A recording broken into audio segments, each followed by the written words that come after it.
नमस्कार दोस्तों, स्वागत है आपका इंडिया एजुकेशन हब में। आज हम डिस्कशन करेंगे जनरल स्टडीज़ पार्ट 27 के बारे में। मित्रों, पार्ट 26 हो चुका है। अगर आपने वीडियो नहीं देखे हैं तो देख सकते हैं यूट्यूब चैनल पर या फिर प्लेलिस्ट में जाके डिस्क्रिप्शन में आपको लिंक मिल जाएगा। मित्रों, अगर आपने चैनल को सब्सक्राइब नहीं किया तो सब्सक्राइब जरूर कर लीजिए और अपना फीडबैक जरूर दीजिए। तो स्टार्ट करते हैं। पहला क्वेश्चन है, विच of the following is not a vector quantity. Vector quantity होता क्या है, देखिए पहले हिंदी में ट्रांसलेट कर देता हूँ।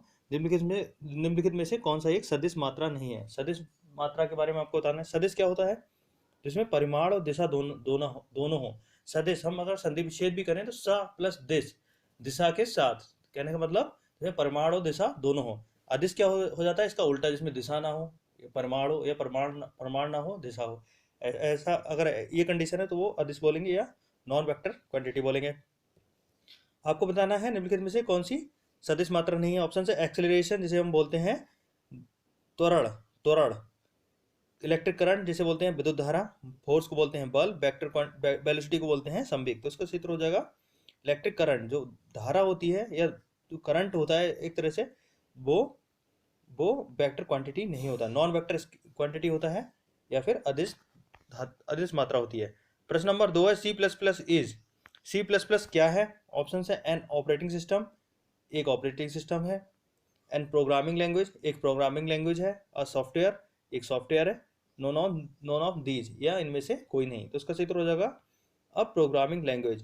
जो प्रोग्राम की लैंग्वेज होती है, कंप्यूटर भाषा में हम बोले, जो सॉफ्टवेयर होता है उसकी जो लैंग्वेज होती है वो सी प्लस प्लस हो सकती है। जैसे हम बोलते हैं हिंदी, अंग्रेजी, मराठी, तेलुगु, हम जैसी भाषाएं बोलते हैं वैसे कंप्यूटर की भी भाषाएं होती हैं। अगला प्रश्न है प्रश्न number 3, which of the following pairs is are incorrect. निम्नलिखित में से कौन से जोड़े असंगत या गलत हैं, या कौन से जोड़े या कौन सा जोड़ा एक गलत हो सकता है या एक से ज्यादा भी। ऑप्शन है haematite iron, pitchblende copper, monazite thorium. Haematite क्या है, आयरन का अयस्क है, बिल्कुल सही है। आयरन का अयस्क है, या कच्चा धातु को हेमेटाइट बोल सकते हैं, ऐसे मान सकते हैं। मोनोजाइट थोरियम बिल्कुल सही है। ऑप्शन बी आपका इनकरेक्ट होगा, ऑप्शन बी गलत है। ऑप्शन बी, या फिर सही बोलूं तो ऑप्शन बी आपका उत्तर सही है, लेकिन जो जोड़ा है वो गलत है। पिंच ब्लेड होता है आपका यूरेनियम का, यूरेनियम का अयस्क होता है पिंच ब्लेड, ध्यान रखिएगा। प्रश्न नंबर 4 है, in which year did Kyoto protocol came into force. Kyoto protocol कब लागू किया गया था, कब लागू किया गया था, या किस वर्ष अमल में लाया गया था। ऑप्शन है 2004, 2005, 2006, 2007। तो इसका सूत्र हो जाएगा 2005।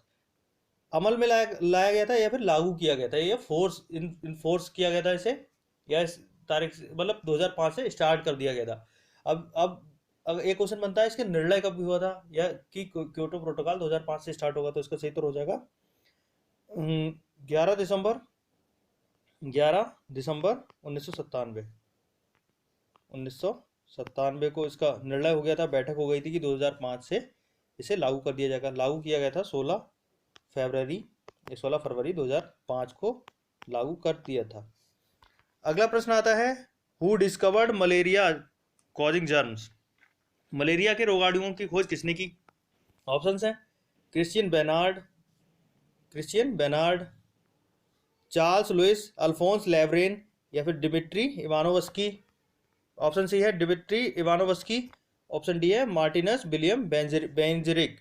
तो उसका सही उत्तर हो जाएगा चार्ल्स लुइस अल्फोंस लेवरेन। इन्होंने मलेरिया के परजीवी की खोज की थी 1880 में, ध्यान रखिएगा 1880 में। यहाँ कहाँ के वैज्ञानिक थे, फ्रांस के, फ्रेंच वैज्ञानिक थे ये, फ्रांस के वैज्ञानिक थे। और मलेरिया होता किसकी वजह से, मलेरिया होता है देखिए प्रोटोजोआ की वजह से। तो इंपॉर्टेंट क्वेश्चन हो जाता है मलेरिया किसके कारण होता है। तो इसका सूत्र हो जाएगा प्रोटोजोआ की वजह से। अगला प्रश्न है question number 6, which of the following pair is incorrect. निम्नलिखित में से कौन सा जोड़ा असंगत है, ये गलत है। ऑप्शन है अमजद अली खां तबला। तो यही आपका गलत होगा, बाकी सब सही है। सही वाले भी बोल देता हूँ, उस्ताद बिस्मिल्लाह खां शहनाई, बिल्कुल सही है, उस्ताद बिस्मिल्लाह खां शहनाई बजाते थे। फिर आता है हेमा मालिनी, भरतनाट्यम उनका उसमें फेमस है हेमा मालिनी। आपको बताना है भरतनाट्यम कहाँ का परंपरागत नृत्य है, और कथक कहाँ का परंपरागत नृत्य है। तो शंभू महाराज थे, वो भी कथक के बहुत ही माहिर, ये जाने माने नृतक हैं। अमजद अली खां तबला के नहीं है, देखिए सरोद के हैं। इंपॉर्टेंट क्वेश्चन है, पूछा जा चुका है ये। तो अमजद अली खां किससे संबंध रखते हैं? तो सरोद से, सरोद से, और पद्म विभूषण से सम्मानित है। प्रश्न नंबर 7 है, who is the author of the book title Gita for the children? Gita for the children नामक पुस्तक किसने लिखी? ऑप्शन है पूजा चोंगीवाला, रुचिरा गुप्ता, प्रियंका मुखर्जी या रूपा राय। तो इसका सही उत्तर है रूपा राय। तो रूपा राय हैं, उन्होंने गीता फॉर द चिल्ड्रन नामक पुस्तक की रचना की है, लिखी है। प्रश्न नंबर 8 है, with which country India celebrated it's 25th year of the diplomatic ties इन 2017 में भारत किस देश के साथ अपने डिप्लोमेटिक टाइज, कहने का मतलब है जो राजनयिक संबंध है, राजनयिक गठबंधन है, उसके 25वें साल के रूप में जश्न मना रहा है, मना रहा था। ऑप्शन है फ्रांस, इजराइल, रूस या चीन। तो उसका सही उत्तर है इजराइल। इजराइल के साथ 2017 में भारत के राजनयिक संबंधों के पूरे 25 साल हो चुके हैं। और इजराइल के साथ एक देश और है जिसके साथ भी 25 साल हो गए हैं उस 2017 में ही, जिसे हम जिसका नाम है कजाकिस्तान। Kazakhstan, Kazakhstan. अगला प्रश्न आता है, question number 9, what is the autobiography of Babur? ये बहुत ही इंपॉर्टेंट क्वेश्चन बन जाता है। क्यों है इंपॉर्टेंट, इसमें मैं आपको बेसिक बताऊंगा, क्योंकि एक मेरे मित्र ने पूछा था ऑटोबायोग्राफी क्या है, इसके बारे में पूछा था, तो काफ़ी इंपॉर्टेंट मुझे लगा, काफ़ी इंपॉर्टेंट है, क्वेश्चन बनाना चाहिए। देखिए, एक होता है ऑटोबायोग्राफी जिसे हम बोलते हैं आत्मकथा, आत्मकथा। एक होता है बायोग्राफी जिसे हम बोलते हैं जीवनी। देखिए, ऑटोबायोग्राफी, ऑटो प्लस बायोग्राफी या फिर आत्मकथा, आत्म का मतलब मेरी या स्वयं की, कथा मतलब कथा, मेरी स्वयं की कथा। जो मेरी स्वयं की कथा होती है उसके लेखक मैं स्वयं ही होऊंगा, मैं, मेरे द्वारा ही मेरी ऑटोबायोग्राफी लिखी जाएगी। 99% केसेस में यही रहता है, 99% केसेस में यही रहता है, 1% एक्सेप्शन होते हैं। जीवनी कोई भी लिख सकता है, जैसे मान लीजिए डॉक्टर APJ अब्दुल कलाम है, या प्रधानमंत्री नरेंद्र मोदी हैं, जवाहरलाल नेहरू हैं, इनकी जीवनी मैं लिखना चाहूँ तो लिख सकता हूँ, तो उसे वो आ जाएगी बायोग्राफी की श्रेणी में, जीवनी की श्रेणी में, जीवनी की श्रेणी में। समझिए इस चीज़ को। ऑटोबायोग्राफी, जैसे मान लीजिए हमारे प्रधानमंत्री नरेंद्र मोदी हैं, राहुल गांधी जी हैं, तो वे अगर अपनी कोई पुस्तक लिखते हैं अपने जीवन के बारे में तो वो आएगी ऑटोबायोग्राफी की श्रेणी में। जब ऑटोबायोग्राफी की श्रेणी में आएगी तो वह मेरे द्वारा ही लिखी जाएगी। क्वेश्चन में अगर आपको दिख जाए ऑटोबायोग्राफी तो समझ लीजिए जो लेखक है उसी ने लिखी है, ऐसे मान के चलिए। 99% केसेस में 1% एक्सेप्शन हो सकता है, ये भी मैं बता रहा हूँ। 99% केसेस में ये सही रहता है। ऑटोबायोग्राफी ऑफ बाबर, बाबर की आत्मकथा किसने लिखी, क्या है, नाम क्या है? ऑप्शन से बाबरनामा, अकबरनामा, रेहला या फिर इंडिका। तो इसका सही उत्तर है, आपको पता ही है, बाबर की आत्मकथा किस नाम से लिखी है? बाबरनामा से, बाबरनामा से। बाबर ने ही, बाबर द्वारा ही लिखी गई है क्योंकि ऑटोबायोग्राफी है। अब आता है अकबरनामा। नाम तो सर, नाम तो सेम सेम है, नाम दोनों में लगा है, बाबरनामा, अकबरनामा, लेकिन ऐसा नहीं है। अकबरनामा एक बायोग्राफी है, ना कि ऑटोबायोग्राफी। जीवनी है, ना कि आत्मकथा या आत्मजीवनी। तो अकबरनामा लिखी है अबुल फजल ने। ध्यान रखिएगा, चारों ऑप्शन बहुत इंपॉर्टेंट है। अबुल फजल, अबुल फजल ने। अगला प्रश्न आता है, क्वेश्चन नंबर, ऑप्शन आता है रेहला। रेहला लिखी इब्न बतूता ने, इब्न बतूता ने। फिर आता है इंडिका, आपको बहुत ही पता ही होगा इंडिका, इतना इजी क्वेश्चन है और बहुत ही इंपॉर्टेंट क्वेश्चन है, मेगास्थनीज।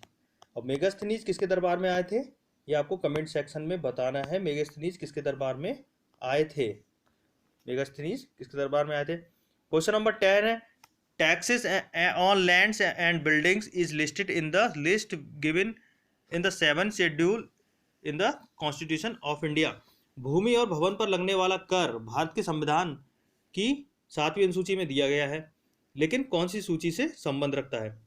भारत की जो 7वीं अनुसूची है उसमें केंद्र और राज्य के बीच शक्तियों का बंटवारा किया गया है ताकि टकराव की स्थिति ना हो। जैसे मान लीजिए मैं बोलूं कि पुलिस मेरे अंडर में है, मैं केंद्र हूँ, राज्य बोलेगा पुलिस मेरे अंडर में है, तो हम दोनों में टकराव हो सकता है। तो संविधान में पहले से ही ऐसी व्यवस्था कर दी गई है कि टकराव ना हो। और टकराव वाले विषय होते हैं या फिर जो विषय अपशिष्ट होते हैं उसे हम बोलते हैं कंकरंट या समवर्ती सूची में डाल दिए जाते हैं। कंकरंट लिस्ट कहाँ से ली गई है आपकी? ऑस्ट्रेलिया से। ध्यान रखिएगा, इंपॉर्टेंट क्वेश्चन है। समवर्ती सूची कहाँ से ली गई है? ऑस्ट्रेलिया से। ध्यान रखिएगा, बहुत ही इंपॉर्टेंट क्वेश्चन है, पूछा जा चुका है कई बार। ऑस्ट्रेलिया, समवर्ती सूची। ग्लोबल लिस्ट होती नहीं है कोई, विश्व लिस्ट कोई नहीं होती है। ध्यान रखिए। आपके ऑप्शंस आ जाते हैं यूनियन लिस्ट और स्टेट लिस्ट। यूनियन को हम बोलते हैं केंद्रीय सूची और स्टेट को बोलते हैं राज्य सूची, माफ कीजिएगा। तो जो टैक्स लगता है किसी घर पर या भूमि पर, जमीन पर, तो वह राज्य के अंडर में आएगा। ध्यान रखिएगा। अब यहाँ से क्वेश्चन आपके बन जाते हैं, भूमि पर लगने वाला कर कौन लगाता है, तो कौन लगाएगा, राज्य या प्रदेश आप मान सकते हैं एक तरह से, या राज्य सरकार। ऐसे ही घरों पर, भवनों पर लगने वाला कर कौन लगाएगा, राज्य सरकार। क्वेश्चन नंबर 11 है, thyroid glands are situated in our. तो थायराइड गांठें हैं, थायराइड की जो ग्लैंड्स हैं वो कहाँ पर स्थित होती हैं? ऑप्शन है liver, neck, armpits, none of these. Armpits को बोलते हैं बगल, तो बगल में तो होती नहीं है थायराइड। लीवर में भी नहीं होती है। नेक होता है गर्दन। जो थायराइड ग्लैंड्स होती हैं, गांठें होती हैं, वो हमारे गर्दन में होती हैं।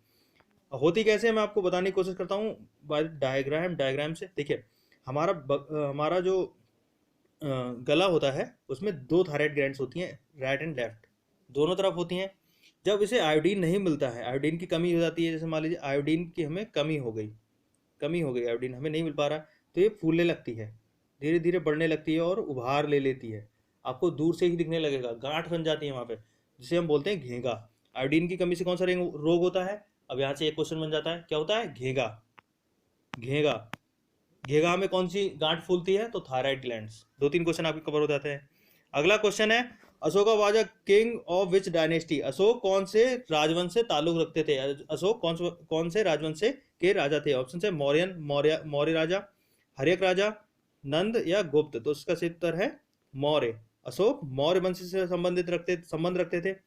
अब इनका सीक्वेंस में बता दूं, कौन सा पहले था कौन सा बाद में। सबसे पहले था, देखिए ऑप्शंस के हिसाब से, नंद था। इसका अंतिम शासक था घनानंद। फिर आता है मौर्यन एम्पायर या मौर्यन राजा, मौर्य। फिर आता है आपका हर्यक वंश का संस्थापक कौन था? हर्यक वंश का संस्थापक था बिंदुसार। फिर आता है गुप्त वंश का संस्थापक कौन था? श्रीगुप्त। ध्यान रखिएगा, इंपॉर्टेंट क्वेश्चन बनते हैं, 4-4, 5-5 क्वेश्चन आपके ऑप्शन से करा रहा हूं। गुप्त वंश का संस्थापक श्रीगुप्त, नंद वंश का अंतिम शासक घनानंद, हर्यक वंश का संस्थापक बिंदुसार, और मौर्य वंश का संस्थापक चंद्रगुप्त मौर्य प्रथम। क्वेश्चन नंबर 13 है, Bihu is the folk dance of which state. Bihu किस राज्य का परंपरागत नृत्य है? ऑप्शन है असम, ओडिशा, वेस्ट बंगाल या फिर त्रिपुरा। तो इसका सही उत्तर है असम। बिहू असम का परंपरागत नृत्य है। बिहू कितने प्रकार का होता है? 3 प्रकार का बिहू होता है, जो कि अलग अलग समय पर बनाया जाता है फसल की कटाई के दौरान। अगला प्रश्न है question number 14, who is the author of the book wings of fire नामक पुस्तक किसने लिखी? तो इसका सही उत्तर हो जाएगा अब्दुल कलाम, डॉक्टर एपीजे अब्दुल कलाम, जो हमारे पूर्व राष्ट्रपति थे, प्यारे हमारे पूर्व राष्ट्रपति थे। उन्होंने अपनी जीवनी उन्होंने बुक लिखी है विंग्स ऑफ फायर। काफी इंपॉर्टेंट बुक है, अगर आप नहीं पढ़ी तो आपको पढ़ना चाहिए। और आज का लास्ट क्वेश्चन है, which article of Indian constitution abolish untouchability. छुआछूत पर रोकथाम कौन से आर्टिकल में दी है? तो इसका सही उत्तर हो जाएगा आर्टिकल 17, आर्टिकल 17 या अनुच्छेद 17 में दिया गया है। इसे हम हरिजन एक्ट भी बोलते हैं। हरिजन एक्ट कब लागू किया गया? 1955। ध्यान रखिएगा 1955 में ये बना था।